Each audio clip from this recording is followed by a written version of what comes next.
Whoa, whoa, yeah. My shit's fucking knotted in the back. Okay, so I have not made my intro video, and I just woke up and I'm like, now's the time. Now is the fucking time. Let me adjust this because my double chin.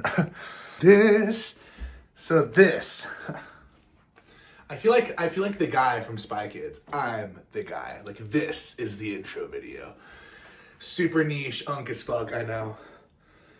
Spy Kids was my shit as a kid. I need to shower. I have to brush my hair again. I hate needing to brush my hair. And I know my curly gang knows the matted back struggle, right? Right, curly gang? Okay, so my name's Mason. Oh, that was just a perfect shot. Like, hey, I'm fatty. My name's Mason. My art name is Archer Valentine. It was kind of like my alter ego. I'll get into that. I'll just start. Okay. I wrote my first song when I was 18. I met a friend and oh my God, I literally can't speak. I can't speak. Does my hair look all nice? Okay, perfect. Me, 18 years old, traveling the world on a gap year. And I made it to Nepal. I was in this little gap year program and I met this really, really cool person from Holland. They had a guitar and all that stuff. And I met this beautiful, beautiful girl from Sweden. I automatically had a crush. And none of these people really knew me. So I was like, fuck it. Like, I could just be confident. It's a gap year program, like whatever. So, fuck it. I want to try to write this girl a song. And I met up with the other person. I was like, hey, like, do you think you can help me write a song? And they were so sweet. People always ask, like, what musician inspired you or what inspired you most with music? And I feel like to start, she did. She totally did. And she made it such a welcoming and inviting moment. I just felt like I was able to have ideas and say things. And, we wrote that together and it was really, really sick. And it was just such a cool experience. And yeah. That's a really great core memory of mine. And then once I really got into music, my next stop was Australia. And, I want to stop saying, because I look back and I'm editing these videos and I'm like, I keep repeating these words, these filler words. And I really want to work on that. I'd rather stay silent and think about what I'm going to say longer than say, At this point, I got really into music after writing that song, and I just really got into music. I was going to Australia, and I wanted to stay inspired, and so on the flight, I was looking for movies about music, and I found the 8 Days a Week Beatles documentary, and I just was like, oh, okay, so this is the biggest group to do it, and so, stop saying motherfucker. So yeah, like, and it was just really cool because I just got way more into music and just into different kinds of genres. And what I really liked about the Beatles was that they were all so different. Their music sounds completely different from so many other people. And I think they did it best because all three of them, I say all three of them because Ringo didn't really write anything. And before you come at me with Octopus's Garden, George literally helped him with like half of it. So I don't want to hear it. Just like had to throw that fact in there. I'm such a bitch. I'm such a bitch. I got so into them and I wanted to start listening to their discography from first album to last. And on that first album, when I got to that last song, I heard Twist and Shout and I was like, who the fuck is singing that? Because the vocal tone was just completely different from every other song. And I realized, I learned that was John. And, that really was like the light bulb moment where I was like, oh, we have different tones. People can sing in different voices, and it's our choice how we want to sing. And so that opened up like every door for me. I started just recording myself sing and play, and I would just hate it. And I just remember listening to him over and over and getting so irritated and getting so frustrated. And then I'd hear a word that I sang that I'm like, I like the way I sang that word. Can I sing that word again? And then it started getting to those words, that sentence, that whole thing. And then when I started getting into surf rock, I felt like my vocal was just, I've been practicing this. If I'm not ready to record it, then I'll never be. So I'm gonna fucking record this in like one take. So a lot of those songs are one take vocally, which is really fun. Like Better Be was one take. That song took like 3 hours to record. We recorded the whole fucking thing so fast. I wrote that song in like a fucking like 30, 45 minutes. And I added a few things the morning after.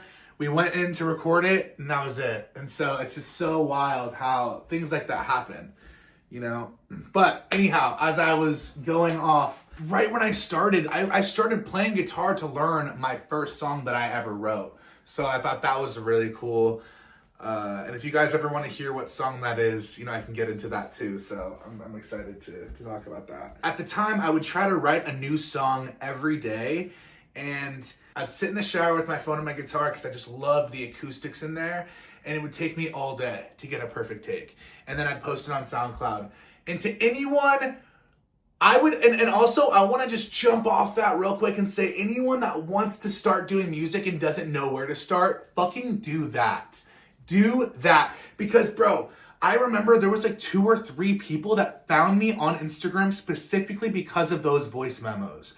And it's like, maybe that's not a lot to you or to whoever's watching. That's a lot to me, bro. Like SoundCloud, getting people to fuck with you from your voice memo music on SoundCloud, like voice memos, that just is kind of, that's just crazy to me, is that 3 people reached out from SoundCloud, like they found me. You know what I mean? That's what I'm saying, is you just starting there is literally something. It's something. I would recommend doing that if you were to start with music. I would also say, dude, just fucking make as many videos as possible. Make as many, like this, literally just like this. And it feels kind of hard, but I think once I did that first video, it was a lot easier because these aren't going to be perfect. But if I posted every day, right, in a year from now, people would have to go down 365 fucking videos. In 5 years from now, that's like thousands of videos. Who's ever going to see this one, you know? I hope that people do. I hope people watch it, but you got, like, I'm talking about that in like a judgmental setting. Okay, I just went off on a whole fucking tangent. I had just a really big trouble with balance and dynamics with the rasp and the clean vocals in the beginning. And a lot of people would tell me like, oh, why don't you just sing with your clean voice? Just sing with your clean voice. And people just aren't going to get it. They're not going to get it in the beginning. And a lot of times they won't even get it until it is right there in front of them. Until Kiss is literally putting their makeup on, spitting fire. Like, that is the only time that people will get it sometimes, is when it's completely done and it's finished. And don't let people not understanding in the beginning discourage you, because that fucking happened to me so much. I felt so discouraged constantly. I felt so defeated, but I kept going. I just never really stopped because I always believed like, I'm going to succeed. I'm going to succeed at whatever I do. Something's going to happen and we're going to make it. You know, that was just always in my head. We're going to get through it. We're going to do it the right way. We're going to do it the right way too.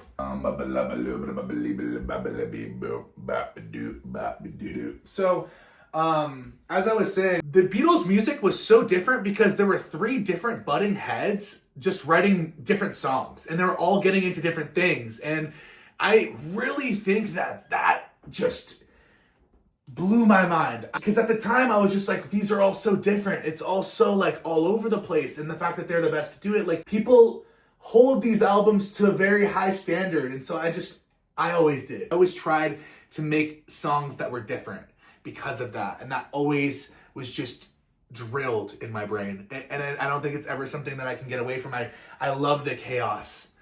I love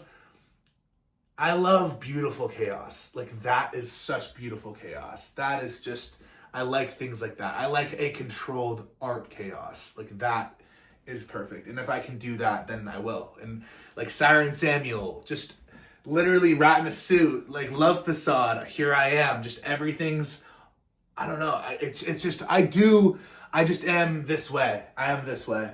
I am perfect. I'm not perfect. I literally, I don't know. I felt like I was being pretentious talking, so I just said that. So I don't know. It felt like very condescending or pretentious or whatever. So I just wanted to. I don't know. I don't feel like that though, but I just feel very excited for my project, and I think that a lot of people, I don't know. I feel very confident, but I could see how that's seen differently. You know, I'm just passionate and I want to get somewhere, and it sucks that like I'm just not there yet, and I get so impatient with where I'm at sometimes, but I don't, but I really, really try to be so grateful with where I'm at right now. I get so depressed and so in my fucking head about a lot of shit. Okay. Archer Valentine, the name. Okay. So this was a really fun story. So I had a buddy who made his own alter ego, and at the time I had never even like conceptualized something like that. So when he brought it up, he just kind of sold it to me. He didn't even say like, "Oh, I made this thing." He's like, just made it sound like this great new idea of a fucking alter ego. And so he just kind of fed it to me, and then I wanted one. So fuck you for that. No, I'm kidding. I was going on these walks like every day, just trying to think, because when I go on walks, I can really see clearly. I can see clearly now, the rain is gone. One day I'm like, Valentine. Like, I liked it. I really, really like Valentine. And that one was the quickest one, which I think is kind of weird because I loved the name Archer for a really long time. I liked the show Archer, and I just remember not even liking it as like a, oh, I would name my kid this, like a, fuck, I wish this was my name kind of thing. And then once I remembered that, I was just like, oh, that's a no-brainer. Like, this is the name that I want. And I just remember calling my buddy up, and I was like, dude, I came up with my name. He's like, what is it? I'm like, Archer Valentine. And it felt like a movie, because like, you know, in movies, they give you what you want. They say the name of the movie in the movie. And then it got to this kind of point of, it's so cliche that we're not going to give them what they want. Like, we're going to try to say the name of the movie, and then like another character is going to like dismiss it, you know? So I was like, Archer Valentine. And he's like, nah, you could do something better. And it's just, I just remember his voice saying that in my head all the time. And it's just so funny because I didn't get what I wanted, you know? It's so great to feel validated by friends and they feel reassured. And like I was saying before, like, not everyone's gonna get it. And I was so confident about it. Like, I was like, no, you don't get it. Like, this is it. And he was like, okay, Archer Valentine. And it was really a core memory for me, clearly. Say hi, Hanky. Say hi. I think Hank's gonna be with us for the remainder of the video. I came up with this cool name, and I just kind of stuck with it, and I really liked it. It just felt like very big. Felt very animated, and I've just always loved colors and cartoons and things like that, and I don't know. I've been realizing lately, too, that I love collages. Also, I've been making shoes. I'm gonna be getting this pair done pretty soon. Who is Archer Valentine? I'm just a fucking dreamer, man. And I dream that I could get somewhere beautiful without stepping on any fucking toes while I do that. That's what I want, man. I just want to be successful, be able to take care of myself. I'd love to just be able to have my own thing going on. I'd love to be able to play for the entire world and perform everywhere. I'd love world peace.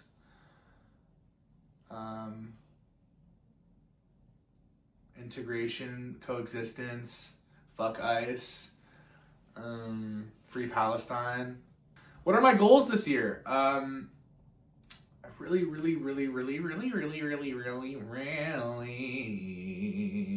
I feel like this was a pretty good intro, right? This is a pretty good intro, and maybe I'll give you guys a song as well.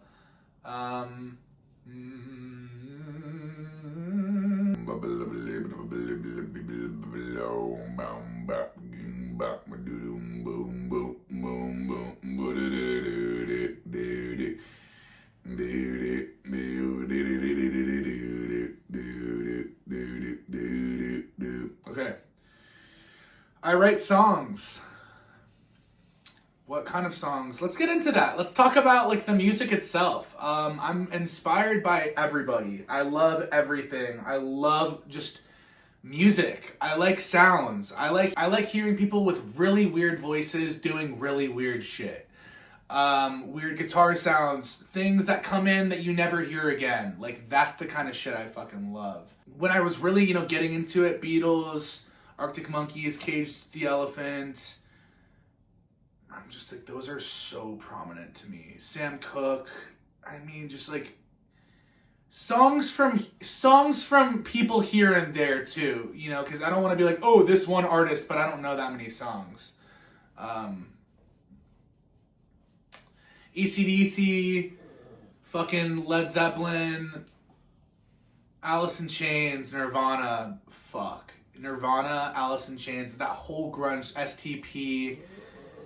I got really into the Cramps last year. I wrote a song with Darwin from the Helltones, and if you guys haven't heard the Helltones, they're fucking incredible.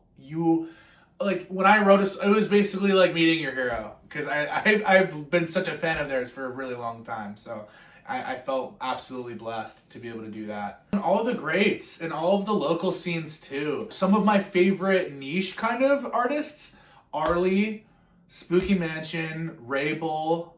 Rabel is so fucking good. I'm going to say Still Woozy, and I know that that's a lot bigger, but I just like Still Woozy, so I'm going to say that. I'm going to go away from the niche ones real quick. Oh yeah, we'll go Maria's, Boy Pablo, got me into it. I could get into a little bit about me. Because I feel like that's all Archer Valentine, but like, I'm Mason. I like American Dad. I did like Family Guy, fuck Seth Green, and fuck Mila Kunis, rape sympathizers, and child rapist. So fuck you, Seth Green. Fuck you, Tom Hanks. Sorry, I'm gonna go into like literal tangents right now. Dinner in America, such an amazing movie. It like literally inspired me to like make my own thing, and I really, really want to make that movie happen. I'm really praying for that. I am a 90s baby. I was born in 1998. So yes, I remember Wonderballs. Yes, Stelio Contos is always on my mind. I've had my hyperfixation throughout my life. One of those things was Scream. I loved Scream. I loved Scream so much. I love sushi. Sushi is my favorite fucking food. Ice cream, chocolate, I love sugary beverages. Oh, I guess he's gone. Sugary bevs are so good. Favorite movies, I love Mike and Dave Need Wedding Dates. Good Will Hunting is also great. Good Will Hunting is my favorite movie. I think that Matt Damon and Ben Affleck are genuinely such smart people, and it's like, and Robin Williams, you know, I grew up around bipolar disorder and just the erratic emotions, and I think it's bipolar disorder too. I don't even remember at this point. I was so used to that emotion shift, that quickness, that happy, that cold to hot, very fast, you know, screaming to laughing to crying all over again, just rapidly. But yeah, there's this moment in the movie where Robin's talking. This is a spoiler, so don't let me spoil this for you. If you haven't seen this movie, skip like 45 seconds, because this is a really good fucking movie. So skip a minute. Okay. So the movie isn't about this, but Matt Damon starts going to therapy, and Robin Williams is his therapist. Matt is just very ignorant. He's really smart, but bullies Robin, and just like, kind of as like a deflection from his own bullshit, and just kind of is like picking on him with his wife and stuff. And he doesn't really know. He doesn't know anything. But it gets to this part in the movie where Robin's laughing about his wife farting in her sleep and waking herself up, and like they're laughing really hard. And then Robin just says, you know, she's been dead like, you know, 3 years now, and this is the shit I remember. And he's laughing when he's like, and then it gets really cold, and when he says that, and I just remember like laughing so hard, and then like my whole world just crumbling from underneath me, and I cried, and I had never felt so connected to that person with those mood swings as I did in that moment. And so I felt like that was just this very emotional experience for me. I don't know if that was so wild, the fact that I just got into all that, but go off, I guess. Dinner in America, we love that. Regular Show, Formed Us, Adventure Time, Camp Lazlo, Phil of the Future, Chalk Zone, Chalk Zone, fucking, American Dragon, fucking Sweet Life of Zack and Cody, fucking Hannah Montana, Wizard of Waverly Place. Like, I wasn't too good for that shit. I watched it. I fucking religiously watched that shit. I had hyperfixations for a time to carry playing cards around and shuffle. Don't know why I did that. I would carry a yo-yo around sometimes. I was very famous for my Duncan throw down and pick back up. Yeah, that was pretty good. I couldn't do any tricks. What else? I loved Step Brothers. I loved Pineapple Express. And I had this worker who did like IT for him, and I would go in and I would just like pester him, and he would fill these fucking hard drives up of movies, and I would just watch Step Brothers and Pineapple Express and Superbad on a fucking loop every single day, all day long. It would the movies would play. They would just restart. They would just restart and play, and I at this moment in time, I know probably 80% of the dialogue to Pineapple Express, Step Brothers, and Superbad. It's really, really, it's kind of like chronically fucked up. If I missed something, ask a question. I'll get into it next time.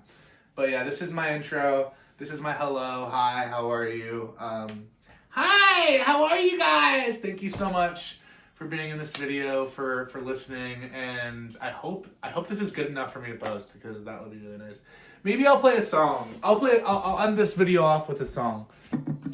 Goodbye to my home, to the friends I left alone, dreams of my own, here we go, not alone, to the land of broken dreams, all eyes on me. I've learned that life is full of goodbyes. I had to chase my own, learn to let go, spend all my time gone just to get high, but love gave me life. Hey, fly, 16, writing poetry, young good people dying, bad people dream. I was living on the street, it was all up to me. There was something big growing inside of me. I learned patience and gratitude. Rich people win and poor people lose. Everybody got something that they're trying to do. Live my whole life looking for someone to approve. I have learned that life is full of goodbyes. I had to chase my own, learn to let go, spend all my time gone just to get high, but love gave me life. Hey, fly, I've learned that life is full of goodbyes. I had to chase my own, learn to let go, spend all my time gone just to get high, but love gave me life. May fly. Yeah, so I like that song. That one's cool. That one's fun. I think that one really is a good song to play for an intro, because that one's about me, kind of about my childhood, and a lot of things, really. Saying goodbye to people that I've lost to overdose, or people that I just had to say goodbye to in order to do better. Some people you have to say goodbye to in order for your own sanity and to genuinely do better in life. And I think I had to realize that. Anyhow, thank you guys so much for being here. And let me leave you guys with a question. What are you most grateful for? Who are you most grateful for? And what is the solution to making today better? Anyhow, thank you guys. I love you. Go fuck yourself. Ah.